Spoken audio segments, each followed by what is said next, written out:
This closet didn't exist before, and the crazy part is it fits inside the empty space above my basement stairs.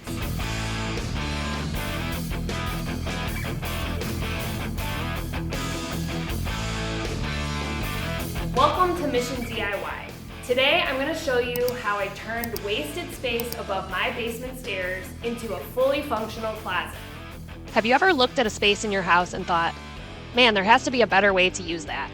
That's exactly what we were thinking when we looked at the area above the stairs going down to our basement. It was basically wasted space, just an empty wall with nothing behind it. But behind that wall was a massive amount of space created by the staircase, and that space can actually make a great storage area.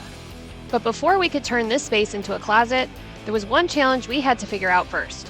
We decided to open up the wall while we were already doing some other renovations in the house, which made the timing perfect. Since everything was already torn up and we were in full renovation mode, it felt like one of those, well, while we're at it, we might as well do this too, kind of projects. But honestly, even if we weren't already remodeling, this would still be a project well worth the effort. Once we opened up the drywall, we could finally see what we were working with, and that's when we discovered a problem we weren't expecting. At that point, I wasn't completely sure this idea was going to work. See this right here? This is a beam that supports the structure of the house, and it's definitely not something that we can move. So that meant we had to rethink the plan a bit. Instead of removing it, we decided to work around it, which ultimately meant adding a small step up inside the closet. But that created another challenge we'd have to deal with later. The next step was removing some studs to make way for a closet door. This wall was already supported by a header above, supporting the ceiling beams, so we didn't have to be too careful in supporting this wall, but we did add a header for the door opening. Our wall was safe to modify, but if you're doing something like this in your own home, always double check that the wall isn't load-bearing before cutting into it. The next step was figuring out what to do with the bottom of the closet. Because the staircase slopes downward, the space behind the wall naturally forms a triangle, and we didn't really want a slope for the floor inside the closet, so we decided to build a flat floor. It took some careful measuring, because we also needed to make sure we still had enough headroom in the stairway. The last thing we wanted was for someone to bump their head walking down the steps. We actually have some pretty tall people in our family, so we made sure to leave plenty of clearance. Yes, we were thinking about my cousins, who are 6'8". Once we settled on the right height, we started installing floor joists for the closet floor. We tied them into that existing beam that we couldn't move earlier, and secured them using joist hangers. We added a mini wall on the other side to give those joists solid support. You can see that we have a masonry wall that goes down into the basement that held up our supports. You may have to support your bottom joists by screwing them into the wall studs. With the framing in place, we installed 3/4 inch OSB for the subfloor, gluing and nailing it down to the joist to keep everything solid. Next, it was time to frame the inside wall of the closet. So to maximize the storage space while still keeping enough headroom in the stairway, we designed a small bench-style step inside the closet. At first, it seemed a little unusual, but it actually turned out to be a great feature and gave us the perfect spot to store craft supplies.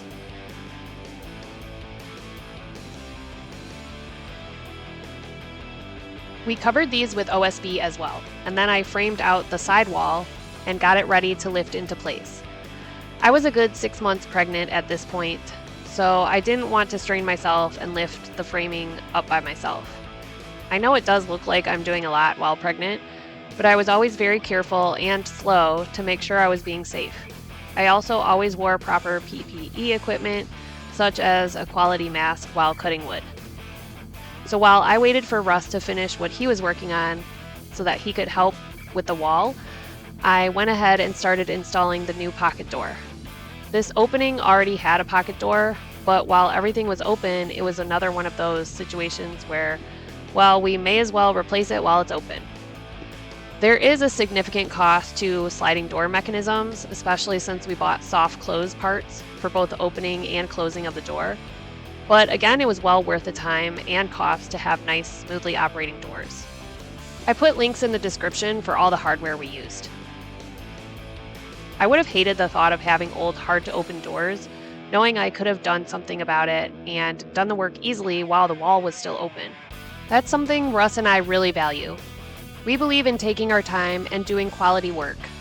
In a way, it's about being good stewards of what we've been given and doing the best we can with it.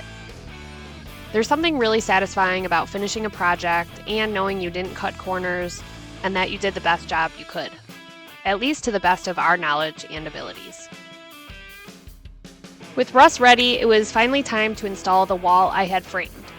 Russ lifted the wall into place while I held it steady and checked that everything stayed level. Once it was lined up, we secured it using a framing nailer and framing nails. Seeing the wall go up was a big moment, because it meant the closet was finally starting to take shape. Here's a quick tip. While the wall is open, make sure to install an electrical outlet box. That way you can charge a vacuum cleaner or set up a charging station for your devices, or maybe pencil sharpener or anything that needs to be hidden and plugged in. With the closet framed, it was time to add drywall. For this project, we actually hired professionals to handle the drywall install, along with the rest of the addition. I was pregnant and we were on a tight timeline to move into the house, so it just made sense to bring in some extra help. Honestly, for a project this size though, drywall hanging, taping, and mudding is often best left to the pros. We've done our fair share of drywall work, and it definitely takes practice and skill to do it efficiently and get a really smooth finish. I'll actually be tackling the drywall in our basement myself, which will be my first larger drywall project. But after doing smaller projects over the years, I feel a lot more comfortable taking it on. So if you'd like to see how that project turns out, consider subscribing so you don't miss that video when it comes out. Drywall is one of those things that almost anyone can learn with enough patience, the right tools, and a little bit of practice. Finally, it was time to paint. This is one of the most exciting parts to any project for me. We suited up and primed all the walls first. Then we painted our living room in a color called Shiitake from Sherwin-Williams. We didn't like how dark it was, so we had them tint it 30% more white and then repainted. Luckily, we hadn't gotten too far before we realized we didn't like it. Got all the trim done of the Shiitake at 1/3 tint. This is the laundry room again, and Maria is installing upper cabinets. Hi, Maria. And my mom is painting the bathroom in the yellow-green color that we chose. Hey, it's beautiful. Looks like dirty diapers. I really like painting. It's relaxing and it doesn't require much thought or stress for me. I can often zone out or listen to an audiobook. Plus, it's a great way to change a space and make it look different or add a finishing touch. I then added wire shelving and hooks to hang cleaning tools like our mops and our vacuum. We also store games, art supplies, and other miscellaneous things that we don't have space for otherwise. It's become a great space for my kids to use as their art closet. Here's the other challenge with that step that I was talking about earlier. It took a little brainstorming to figure out the best solution for the door. At first, we considered installing a bifold door, but those typically sit inside the door frame. That would have left that pesky step inside the closet visible, which wasn't the look we wanted. Instead, we decided we needed a door that would cover the entire opening, extend all the way down to the floor, and hide that step completely. That's when we landed on the idea of using a sliding barn door style. Barn doors have been popular for a while now, and it works perfectly for this situation. We chose this particular hardware because it has a more modern look compared to traditional barn door styles. I've linked to it in the description below if you're interested. To make the space a little more intentional looking and bold, we painted the door a dark blue and added a photo wall with black and white family pictures around it. We still haven't finished the flooring inside the closet, and we're thinking about installing the same wood that matches the rest of the house. Here's a little preview of what that could look like. We're still not decided. What would you do for flooring in here? Let me know in the comments. My mom liked this idea so much that she asked if we could do something similar at her house. She had an open stairway going down to the basement that she had been wanting to close off anyway, so it turned out to be the perfect opportunity.